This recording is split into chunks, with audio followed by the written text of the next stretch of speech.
So, you've been wanting to get into the manga series One Piece, but you're like, it's over 1,000 chapters long, how the heck am I gonna read all this? I mean, you've heard from everyone else that Eiichiro Oda is a freaking genius in terms of world building and storytelling, but it's a long series and, it takes a lot of time to read all those chapters. Well, fear not, because this video is created for you. This is going to be a 9-part series, well, maybe possibly 10 parts depending on when the series officially ends, of the entire One Piece story. This will obviously be a summarized edition of the story, and will not cover everything, but it will be a nice condensed format that will allow you to catch up with everyone, so you could talk about it with your friends. But before we get into the first saga, I got an ad for some Fire Anime merch.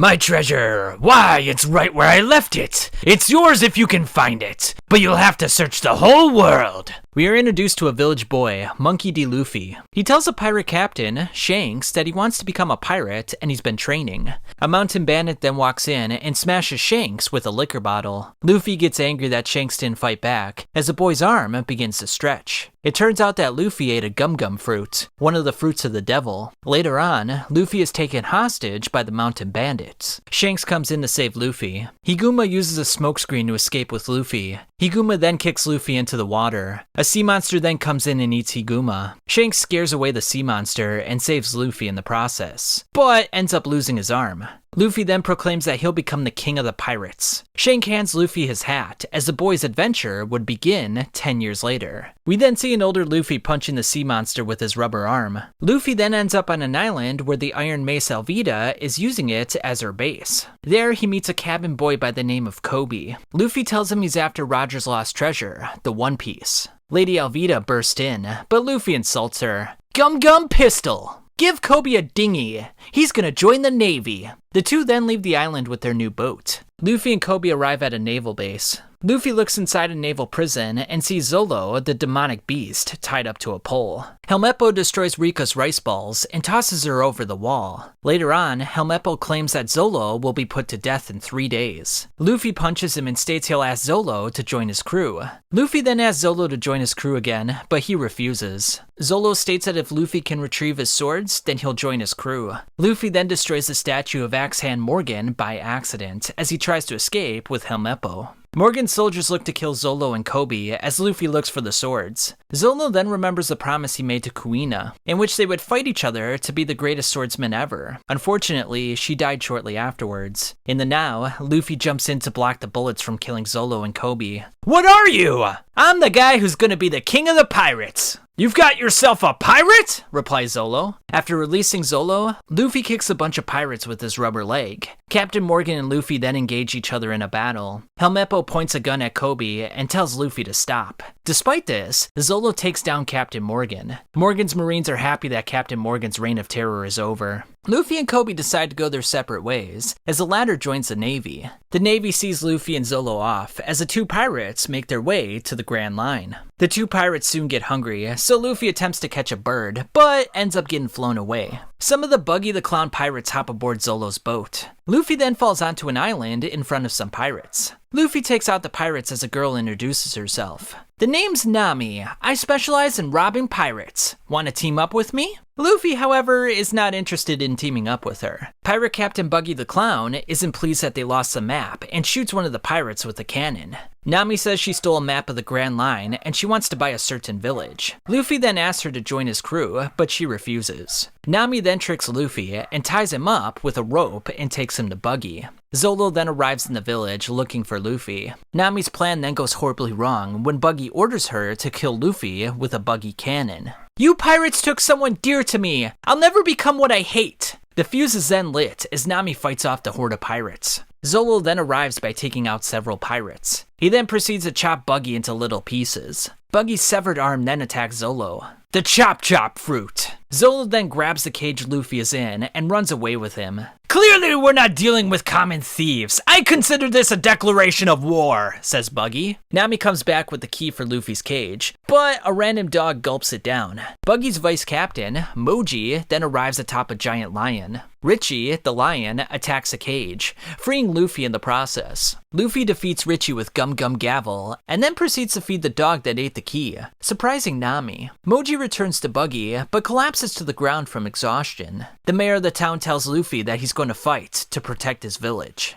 Fire the buggy ball! Zolo survives the blast, as Nami reluctantly decides to join forces with Luffy. Despite his vigor, the mayor is no match for Buggy. I've kept my promise. I've come to beat you, says Luffy. He then knocks the mayor unconscious so that he won't get in the way. A buggy ball comes towards Luffy, but he turns into a balloon and bounces it right back. Buggy and Kabaji emerge from the wreckage unharmed, since they use their crewmates as a shield. Luffy knocks Moji unconscious with a kick to the head. Kabaji and Zolo then engage each other in a battle. Kabaji has the advantage, but Zolo eventually turns the tables on him. Zolo then cuts himself, suggesting that his level is far superior to Kabaji's. Nami tells Luffy that Buggy's got the Grand Line map. Luffy stomps on Buggy's hand so that he doesn't interfere with Zolo's fight. Zolo then finishes off Kabaji with his Onogiri attack. Luffy and Buggy then prepare for their final battle. Seeing your straw hat reminds me of a guy I knew a long time ago. That impudent red-haired guy, says Buggy, referring to Shanks. Buggy has no intentions of telling Luffy about Shanks. The battle commences, with the two looking evenly matched. Luffy then becomes enraged when Buggy messes up his hat. Buggy then specifically targets the hat that Luffy treasures. Buggy then claims that him and Shanks were comrades at one point. Don't compare yourself with him, screams Luffy. The villagers outside town then decide to protect their chief from danger. Buggy then has a flashback of Shanks and how they had differing opinions. Buggy then ate a devil fruit and fell into the water, and because those who eat devil fruits can't swim,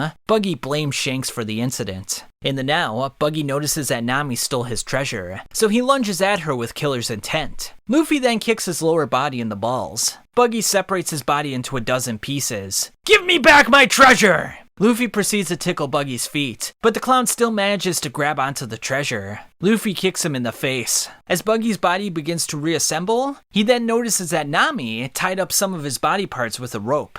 Gomu Gomu Bazooka, says Luffy. Luffy and his crew look to make tracks, but the villagers wonder what happened to the chief. Luffy admits to knocking him out. The three escape the angry villagers as the dog helps them escape. The village chief wakes up and thanks the three pirates as they sail away. The three then arrive on an island with hybrid animals. The island's guardian warns them about the forced judgment. They then meet Gaimon, a strange man who's been trapped in a chest for 20 years. Gaimon talks about the horrors of the Grand Line. Luffy then offers to help Gaimon attain the treasure on the island, but it turns out that the chests are already empty. Luffy invites Gaimon to join their crew, but he refuses. Luffy and his crew then leave the island. Nami suggests they need a better ship for the Grand Line. Usopp then warns everyone in his village that pirates are attacking. Turns out he was just kidding as a prank. Luffy and his crew arrive on the island as Usopp spies on them with some village kids. The four then go to a village restaurant as Usopp talks about a bedridden girl who owns a mansion. The Usopp pirates then tell Luffy that Usopp is visiting the mansion with the bedridden girl, Kaya. Turns out he tells her stories to help brighten her spirits. Luffy and the others arrive at the mansion, but the butler calls Usopp a filthy pirate.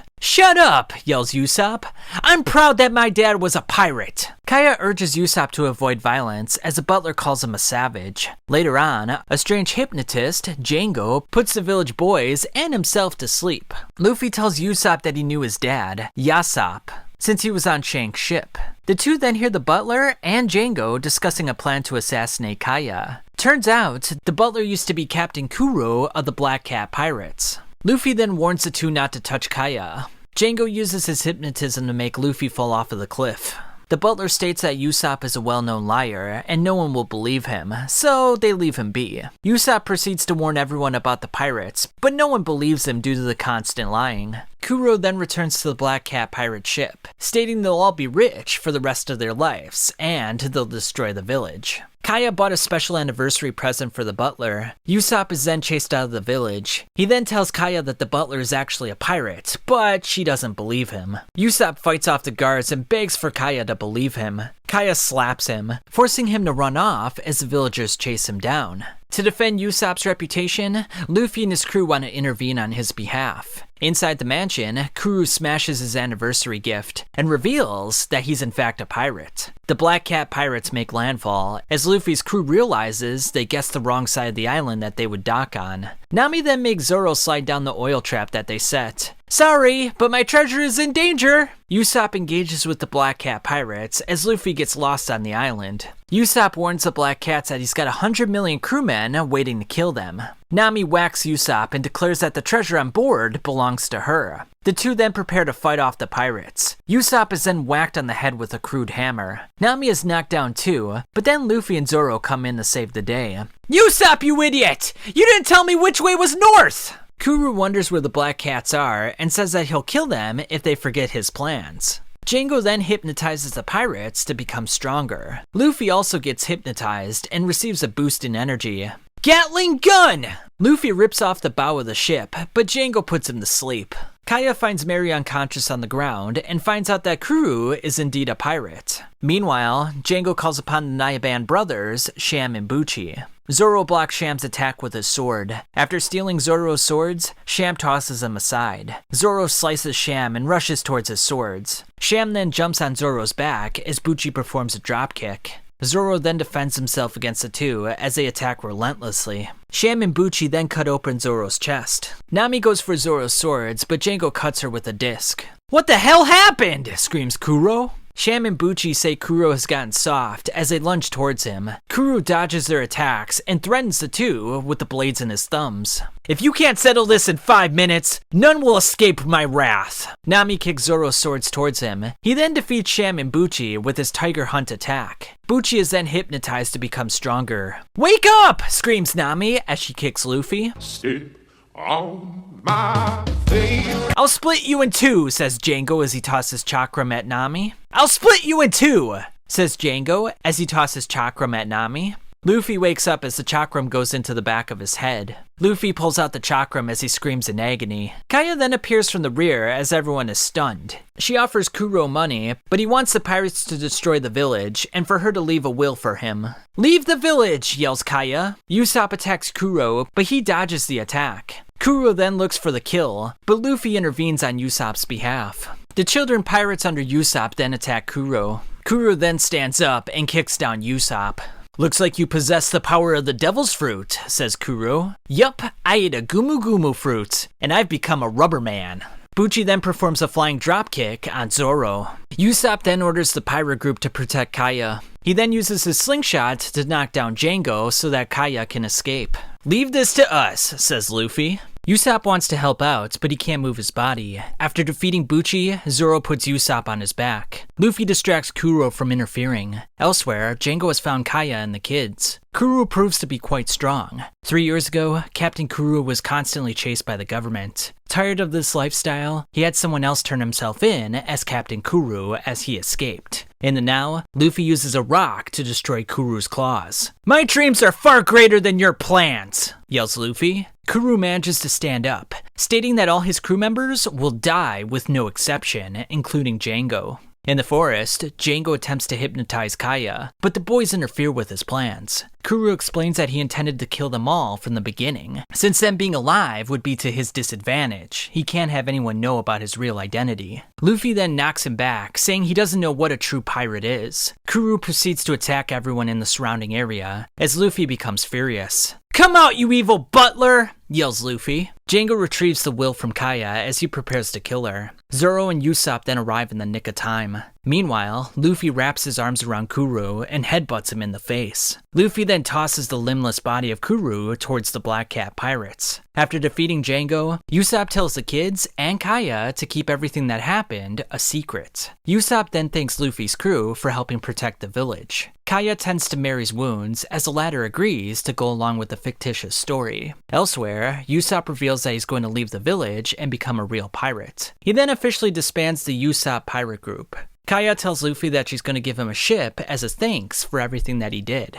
Wow, says Luffy. Usopp wants to start his own pirate crew, but Zoro tells him to hop aboard. As they leave, Mary tells Kaya about Usopp's childhood. Turns out his father never returned to the island, and his mom died when he was very young. In the now, Luffy's crew celebrates their new member. Usopp then draws the Jolly Roger for the Going Merry ship. He then demonstrates his proficiency in shooting a cannon. Luffy then takes out a guy that Zoro recognizes as Johnny. Turns out that Zoro worked with Johnny and Yosaku as a bounty hunter in the past. The crew decides to look for a sea cook, as Johnny says he knows where one is. They then arrive at the Baratie restaurant. Iron Fist Fullbody is not too kind to the crew and orders them to be sunk. Luffy, however, repels the cannonball right back at them. Later on, Sanji makes Fullbody look foolish in front of his date. Luffy is then brought before Zeph, the owner of the restaurant. Zeph wants Luffy to work at his restaurant for 1 year without pay to pay off the damages. Fullbody takes out his rage on Sanji, but the cook isn't having any of it. Luffy wants the punishment to be cut down to 1 week, so the two get violent with each other. One of the Baratie staff members sees Sanji holding Fullbody from his neck. Zeph and Luffy then come crashing down from the ceiling. Zeph then kicks Fullbody and tells him to get out of the restaurant. An escaped prisoner is then beaten up since he's not a paying customer. Sanji proceeds to feed the prisoner on the deck. The prisoner then remarks how delicious the food is. "Looks like I found a good cook," says Luffy. "Lucky, you got some food." Luffy tells Sanji to join his crew, but the cook refuses his offer. Jean, from the Krieg pirate crew, warns Luffy about the Grand Line. Jean then returns to his crew. Luffy then begins his work as an errand boy in the kitchen. After seeing Nami, Sanji falls head over heels for her. Jean then offers to guide Don Krieg to the Baratie. Nami uses her charm on Sanji to get her food comped. 2 days later, Don Krieg's pirate ship makes its presence known. "That ship! It's in complete shambles!" Don Krieg asks for some water and food and says he's got plenty of money. Sanji brings him some food. After eating it, he knocks down Sanji with a clothesline. "Nice restaurant you've got here. I'll take it." Don Krieg demands that they feed his men before they starve to death. Sanji gets ready to prepare the food, but the other chefs point their guns at him. Patty knocks Sanji down and points a meatball cannon at Don Krieg. However, Krieg was wearing armor underneath his clothing. He then fires at the surrounding chefs. Zeph then comes in with a bag of food, sufficient for 100 men. We then find out that Zeph is known as Red Leg Zeph. Because Zeph survived the Grand Line, Krieg demands that he hand over his log of his journals. Luffy, wanting to become the Pirate King, challenges Krieg himself. Krieg takes the food and tells him to hand over the ship and the travel log, or they'll be buried at the bottom of the sea. Jean then reveals that all 50 ships of the Krieg pirate fleet were destroyed by a single man. It turns out that the hawk-eyed man did it. Upon hearing this, Zoro becomes distressed. Turns out that this is the same man that Zoro is searching for. Don Krieg's pirates scarf down the food in an instant. Despite barely surviving their last trip to the Grand Line, Krieg is hell-bent on going back. They begin their attack, but their galleon is suddenly cut in half. Johnny and Yosaku tell Luffy that Nami took the Going Merry and sailed away. It turns out that Nami's betrayal may have something to do with the wanted poster that she was staring at. The hawk-eyed man that destroyed Krieg's ships is revealed to be Hawkeye's Mihawk. Zoro is happy with the opportunity, challenging Mihawk to a duel. Nami cries, "I want to hurry up and become free, Belle Marie." Zoro begins his battle with Mihawk. Unfortunately, Mihawk's skills turns out to be too much for him, as he's easily bested. Zoro's vigor impresses Mihawk as he pulls out his black sword. "I lost. I'm no match for him. So this is the strength of the world's strongest." Zoro then exposes his chest to Mihawk as a sign of respect. Zoro falls into the water as Luffy attacks Mihawk. "Damn you!" However, Mihawk reveals that Zoro is still alive. After recovering, Zoro tearfully promises he'll never lose again. Don Krieg attacks Mihawk, but he escapes swiftly. Usopp and Zoro plan on retrieving Nami, as Luffy stays behind to help out the chefs with Don Krieg. Don Krieg states that the Grand Line is full of devil fruit users. Krieg's pirates then get ready to take over the Baratie. Luffy then knocks out several pirates with his elongated arms. The Baratie chefs then launch a smaller boat to attack Krieg's crew. Krieg then tosses the boat towards the Baratie, but Sanji kicks it aside so it doesn't come crashing down. The Baratie chefs use whatever means to defend their boat. 2nd Division Commander Iron Wall Pearl comes forward, stating that he's invincible. Sanji kicks several pirates into Iron Wall Pearl. He takes out several more as he now stares down Iron Wall Pearl. Krieg then sends Luffy flying into the back of Pearl's head, causing him to bleed from his nose. The blood throws Pearl into a fiery rage. Unfazed, Sanji continues fighting Pearl with his kicks. To prevent him from destroying the ship, Krieg throws a spike ball towards them, but Luffy sends it flying back. Jean then holds Zeph at gunpoint as a hostage. Sanji then offers himself up to protect Zeph. Pearl uses his distraction to clobber Sanji. Pearl, close! Pearl proceeds to crush Sanji. Sanji then remembers when he was a cook in training 9 years ago. At this time, Red Leg Zeph attacked their ship. Sanji grabbed a pair of knives to protect the ship, but Zeph showed him no mercy. A wave then knocked Sanji overboard. Yet, surprisingly, Zeph jumped in to save him. A few days later, the two are stranded on a massive rock. Later on, we see Zeph severing off his right leg.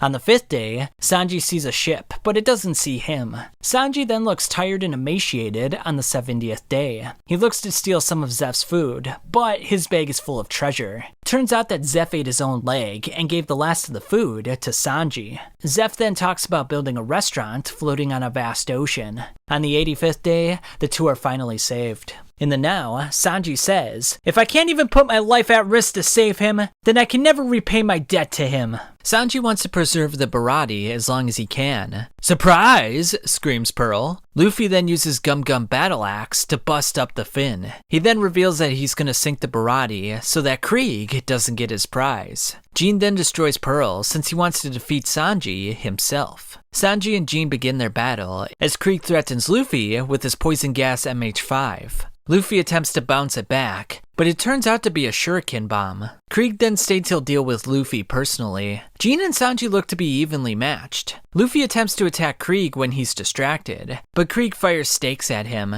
Jean looks for the finishing blow as Sanji's leg is severely injured. "I can't do it, Don Krieg!" screams Jean. Because Sanji was the first person to show him kindness, he can't kill him. As a result, Krieg no longer considers Jean part of the pirate gang. He thusly wants to attack him. Luffy attempts to convince him that Krieg is a coward, but Jean tosses his gas mask away and accepts his fate. Krieg launches the poisonous bomb, but Luffy steals 2 masks and tosses them towards Sanji and Jean. A mask then appears in front of Luffy. The smoke clears, with everyone safe, except for Jean, who tosses masks towards Luffy. Luffy then charges towards Krieg with massive rage. After suffering many wounds, Luffy lands a punch on Krieg's jaw through a spiked cape.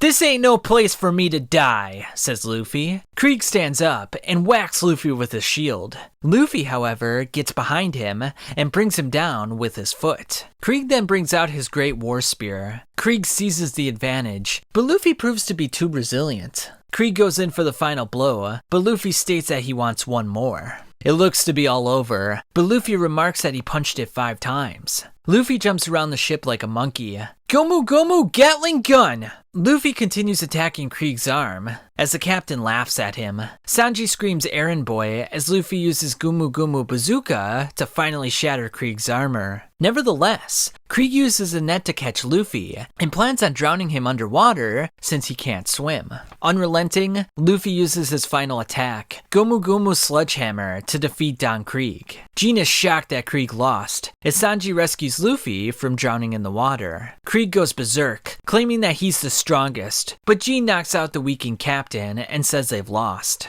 The Krieg pirates then depart as Luffy recovers from his wounds. Luffy's obligation to Zeph has been fulfilled as he asks Sanji to be a pirate. The other chefs claim that Sanji's soup is disgusting. Luffy says that the soup is good as the other chefs reveal that they were putting on an act. Zeph then asks Luffy to take him to the Grand Line since it's his dream.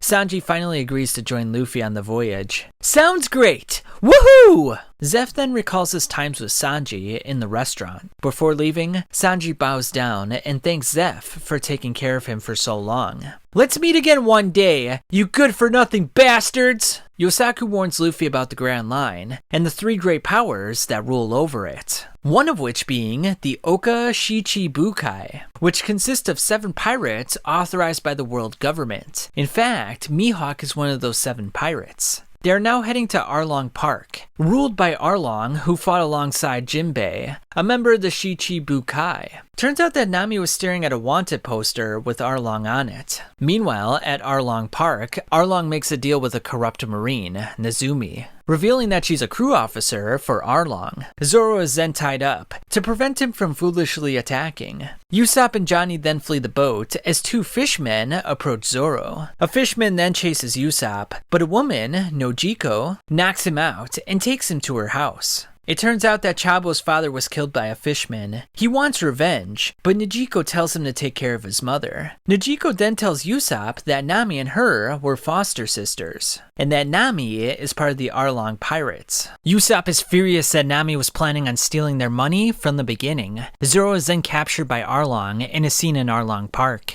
Nami then admits to being an officer for the Arlong pirates. Nami then saves Zoro from drowning. Villages are required to pay tribute to the Arlong pirates, or face utter destruction. Nami tells Zoro to escape before Arlong comes back. Because Genzo possesses a weapon, Arlong wants to kill him. Nojiko and the other villagers attempt to fight back. Usopp intervenes with an explosive and claims he's got 8,000 subordinates under his command. "We are the supreme beings," says Arlong as he destroys the village. The fishmen then try to catch Usopp. Nami goes to a grave and states she's only 7 million belly away from buying the village from Arlong. Meanwhile, Zoro has defeated all the fishmen in Arlong Park. Zoro then finds out that Arlong is in Kokoyashi village. Luffy's crew runs into a sea cow, Momu, who's a member of the Arlong pirates. Luffy and Sanji manage to chase off the monster. Arlong is then outraged to see his brethren knocked out. Arlong then threatens to kill Zoro and Usopp, which makes Nami nervous.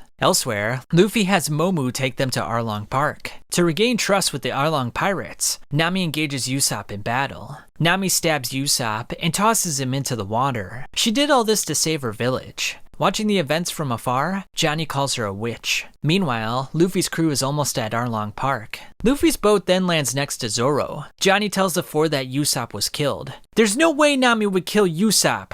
We're comrades," screams Luffy. Elsewhere, the Arlong pirates destroy a marine ship that was coming to liberate the island. Nami walks in and states they were never comrades. She says Usopp is at the bottom of the ocean as Zoro goes in for an attack. Sanji impedes his path, however. Nami will return the ship, but wants them to leave the island. Luffy doesn't want to leave, so he takes a nap. Elsewhere, Usopp is still alive, and it turns out Nami stabbed her own hand during their battle. Usopp finds the others, but accidentally gets kicked by Sanji. Nojiko offers to tell Luffy's crew about how the village got this way if they agree to leave afterwards. Nezumi of the 16th Branch Marines wants to go to Nami's house. The flashback takes us back 8 years. Belle Marie was Nami and Nojiko's adoptive mother. Nami becomes upset one day and says she wanted to be adopted by a rich family. Genzo tells Nami that Belle Marie served as a marine, and she saved Nami and Nojiko. It turns out that Nami's smile as an infant is what saved Belle Marie. Nojiko finds Nami, but at the same time, the Arlong pirates make landfall and claim the island for themselves. Arlong takes tribute from the residents of Kokoyashi village. Arlong visits Belle Marie's house, but she points a gun in his face. Arlong easily turns the tables on her and requires tribute of 100 grand per adult and 50 grand per child. Belle Marie admits to being the girl's mother and will use the rest of her money to save their lives, which means that she'll die. Arlong wants to use Belle Marie as an example as he blows her brains out in front of Nami and Nojiko. "Under my rule, those without money shall die," says Arlong.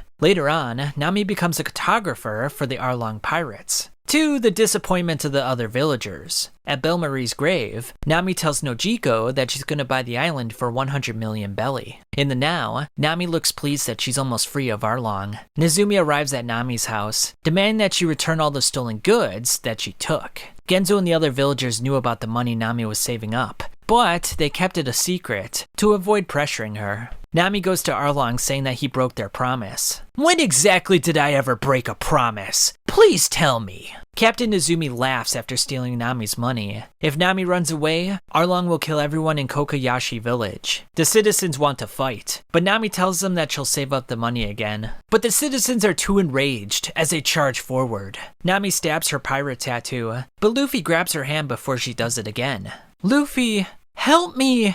"Of course I will!" screams Luffy. "Let's go!" "Roger," says his comrades. Luffy busts down the door. "Who's the one called Arlong?" Luffy proceeds to punch Arlong in the face with extreme rage. "Don't you dare make my navigator cry!" The fishermen call upon Momu, but he cries and swims away. Arlong, however, entices him to fight the Straw Hat Pirates. Luffy uses Gomu Gomu Pinwheel to toss Momu away. He then calls out Arlong. The fishermen and the Straw Hats prepare for battle. Hachan shoots out ink from his mouth. Luffy gets sprayed as his feet get stuck in the ground. Zoro relishes the opportunity, claiming they'll be the ones doing the killing. Usopp accidentally attacks Chu and henceforth runs away. Arlong catches Luffy's arm and picks him up with his feet still stuck in the concrete. He then tosses Luffy into the water. Sanji and Zoro prepare themselves to take on the Arlong pirates. Meanwhile, Luffy struggles to breathe underwater. Genzo and Nojiko decide that they'll save Luffy from drowning. Though Sanji has been knocked down, he gets up as if nothing happened. Hachan attacks Zoro with 6 swords. Zoro then thinks of Mihawk as he stares down Hachan. The octopus looks to slice up Zoro, but Zoro shatters all his blades. Zoro then finishes him off by sending him into the air. Sanji then jumps into the water to save Luffy. He then sees Genzo and Nojiko resuscitating Luffy. Sanji is then attacked from the rear. "High-level exploding palm," says Kurubi. Sanji covers Kurubi's gills before returning to the surface. Now on land, Sanji uses Mutton Shot to finish off the fishmen. A furious Arlong confronts Sanji and Zoro. Meanwhile, the resuscitation of Luffy continues. Elsewhere, Usopp overcomes his cowardice to challenge Chu. The fishman easily bloodies up Usopp. Though he struggles, Usopp covers Chu in alcohol and sets him ablaze. With a few finishing moves, Usopp defeats the fishman. After gathering herself together, Nami makes her way to Arlong Park. Arlong beats up Sanji and Zoro with ease. Nami arrives as Arlong tells her that she's going to be his cartographer. Nami sides against the fishmen, as the town is thrilled to hear this. Luffy finally wakes up.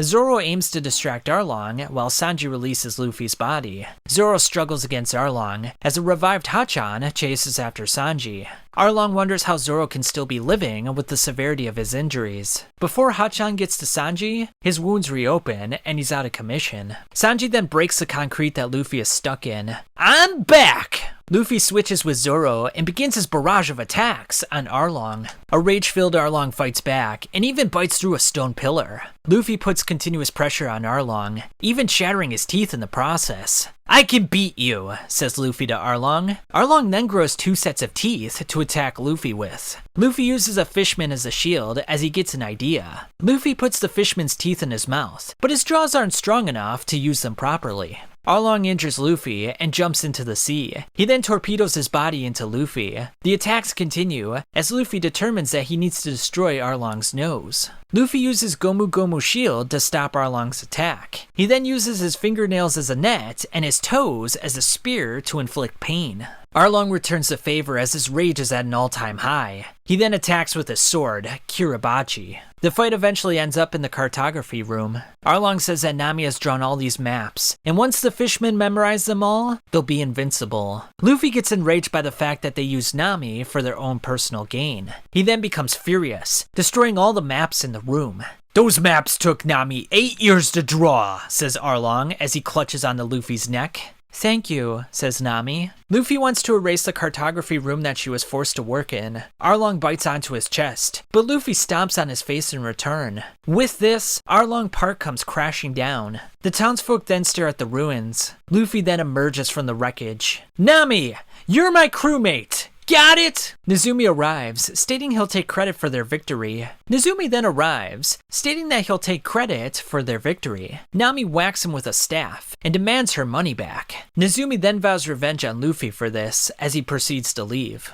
Nami then makes it official that she wants to be a pirate. Zoro then gets his wounds treated as Luffy says that they need a musician on their boat. Nezumi contacts HQ to place a bounty on Luffy's head. The Straw Hats party with the residents of the village to celebrate their victory. Nami gets a new tattoo to cover up the old one. Nami decides to leave all her stolen money with the villagers. However, as she runs onto the ship at the last moment, she decides to pickpocket them. "Take care, everyone!" Nami then bids everyone farewell with a big smile on her face. Genzo then stares at an image of Nami's new tattoo, which is an orange and a pinwheel. The Marines then prepare themselves to exterminate the evil of the seas, as Luffy sees his own wanted poster, but he mostly just laughs at it. The crew then decides to go to Logtown, where King Roger was born and executed. Luffy wants to check in on the execution stand, as Zoro sees a female swordsman who looks like the spitting image of Kuina. Elsewhere, Mihawk informs Shanks about Luffy's presence, making Shanks quite happy. Nami tries on several outfits, but eventually decides she wants something more casual, upsetting the shop owner. Luffy looks at the execution stand, the place where the greatest pirate ever was put to death, and the place where the pirate age began.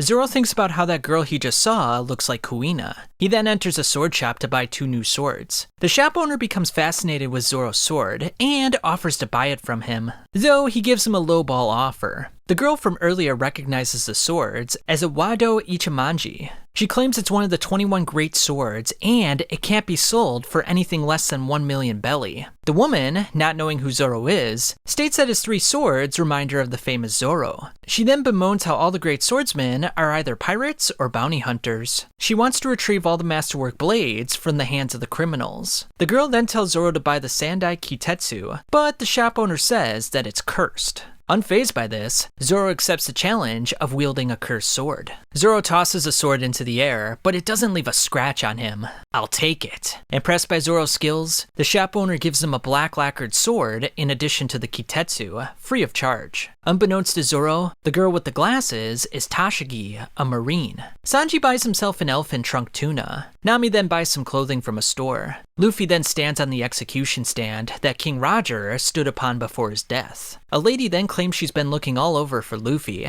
After some talk, Luffy still doesn't recognize her. An explosion takes down the officers, as the woman evades the projectile that was heading her way. Buggy the Clown then shows up, revealing that the woman is Lady Alvida. She ate a devil fruit that changed her appearance, and now no attack will leave a wound on her beautiful skin. Buggy blames Luffy for the adventure he had to go on without his body. Kabaji then traps Luffy in the public execution platform. Captain Smoker hears about the pirates running around. Captain Smoker berates Tashigi for being late. Luffy's crew then looks for their captain. Captain Smoker is updated about the situation as the Straw Hats are shocked to see Luffy. Buggy prepares to execute Luffy with glee. Nami says a storm is coming, which could wash away their ship.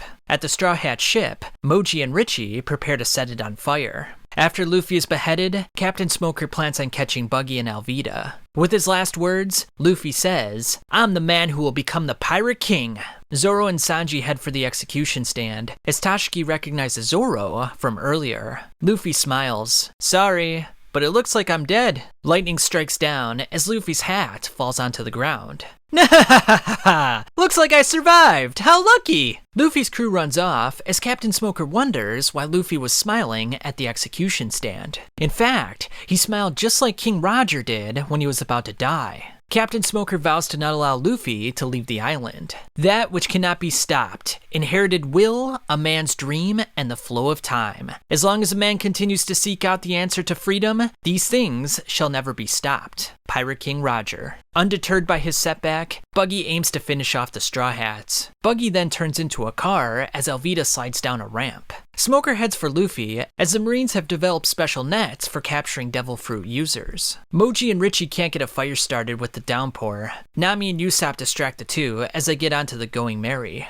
Tashigi engages Zoro as Luffy and Sanji press forward. Zoro berates Tashigi for looking like Kuina and saying the same stuff as her. Smoker introduces himself to Luffy and deploys his smoke. Sanji attempts to kick him, but it's ineffective. Smoker uses White Blow to knock Sanji back. Smoker smashes Luffy's face to the ground and says his luck has run out. A mysterious man appears from behind as Smoker says the world's government is after him. The world awaits our answer.